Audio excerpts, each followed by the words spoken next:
Gracias, señor presidente. Bien, nosotros hemos planteado una enmienda de supresión porque esta propuesta, como en general todas las que van en la línea de la llamada memoria democrática, pues nos parece, para empezar, jurídicamente aberrante porque atenta contra el principio de no retroactividad de las normas restrictivas de derechos, reconocido en el artículo 9.3 de la Constitución y el 2.2 del Código Civil, y también en tratados internacionales suscritos por España. Pero es que además moralmente nos parece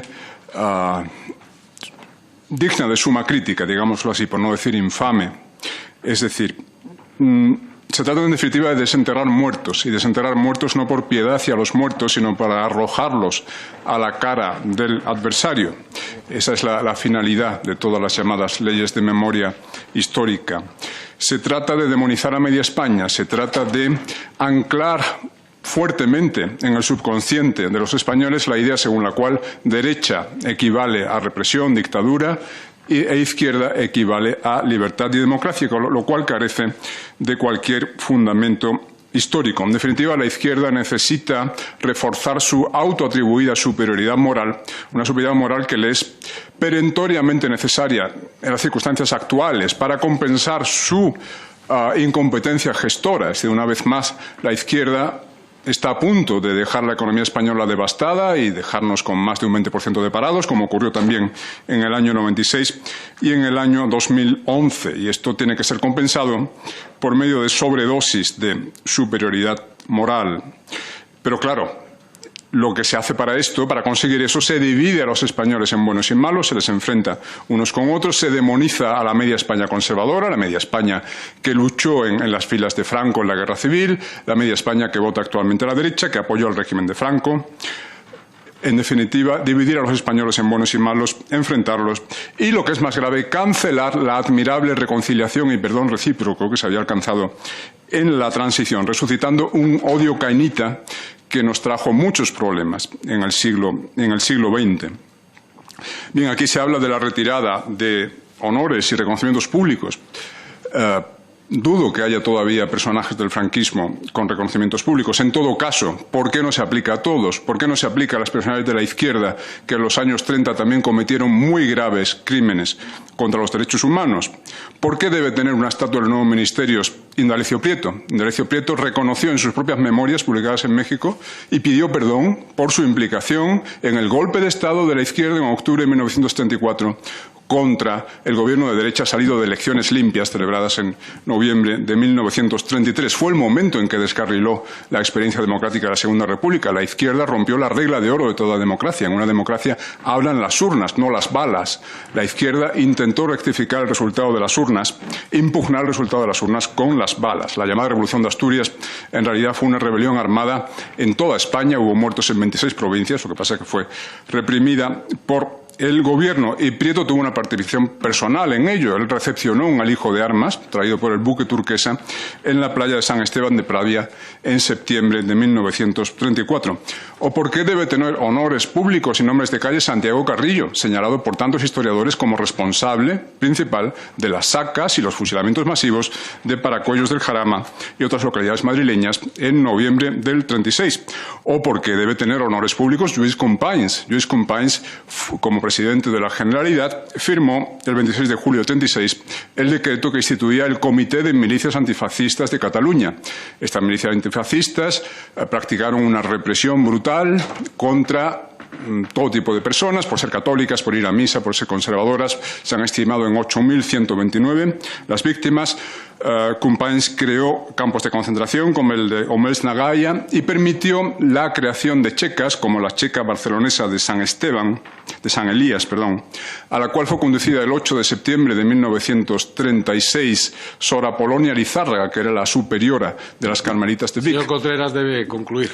Bien, allí se le dio el tratamiento habitual en ese tipo de centros, a saber, fue aserrada viva y sus trozos entregados a los cerdos para que los devorasen. No creemos que este tipo de personajes merezcan tampoco honores públicos y no aceptamos esa asimetría, esta ley del embudo en materia de memoria histórica. Muchas gracias.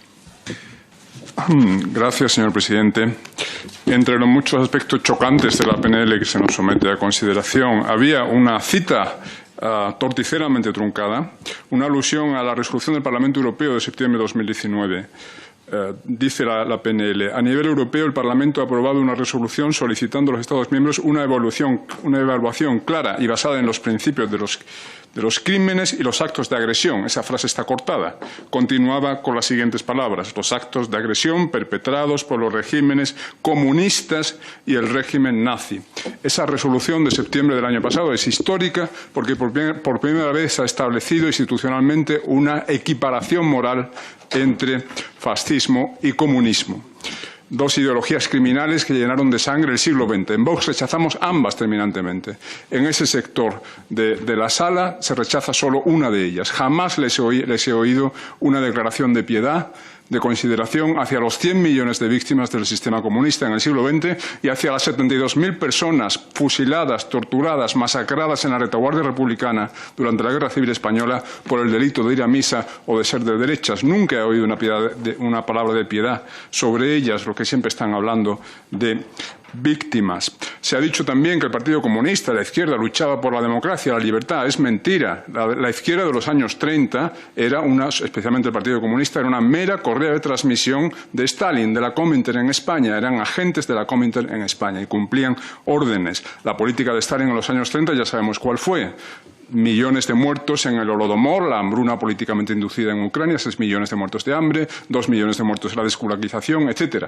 Y los comunistas españoles, discípulos aventajados de Stalin, reproducían la misma conducta criminal durante nuestra guerra civil. Ellos tuvieron una participación muy destacada en esas matanzas a las que aludí antes.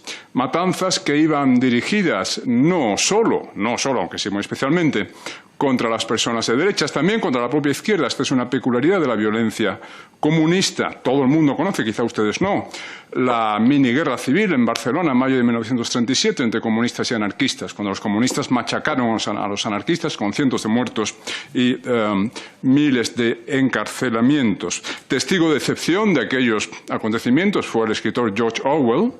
En el mundo anglosajón a menudo se plantea la cuestión de cómo pudo Orwell escribir la novela definitiva sobre el totalitarismo, 1984, sin haber estado nunca ni en la Unión Soviética ni en la Alemania nazi. Bien, es que había estado en Barcelona en 1937 y eso le bastó para saber lo que era el totalitarismo.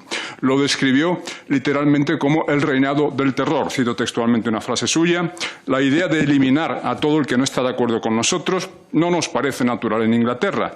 En Barcelona, en 1937, parecía algo completamente natural, eliminar al que no esté de acuerdo con nosotros. Y los comunistas no solo, por cierto, muchos de ustedes pertenecen al Partido Comunista, me refiero a Unidas Podemos. Nosotros nacimos hace 6 años, el Partido de Vox tiene 6 años, el Partido Comunista tiene 100 años y muchos se precian todavía de pertenecer a él. Asesinaron no solo a muchas personas, sino a la misma democracia, con lo que dije antes, la ruptura de la regla del juego a partir del 34 al no aceptar la victoria electoral de las derechas. Y me permitirá terminar citando unas palabras de Jesús Hernández, líder del Partido Comunista de España en Alicante en enero de 1936. Nosotros siempre hemos aspirado a formar un partido único que adopte como norma en su lucha la insurrección armada para la conquista del poder y la instauración de la dictadura del proletariado. Es mentira que ustedes lucharan por la democracia y libertad. Luchaban por la dictadura comunista y es lo que se hubiera establecido en España si hubiesen triunfado ustedes en la guerra civil.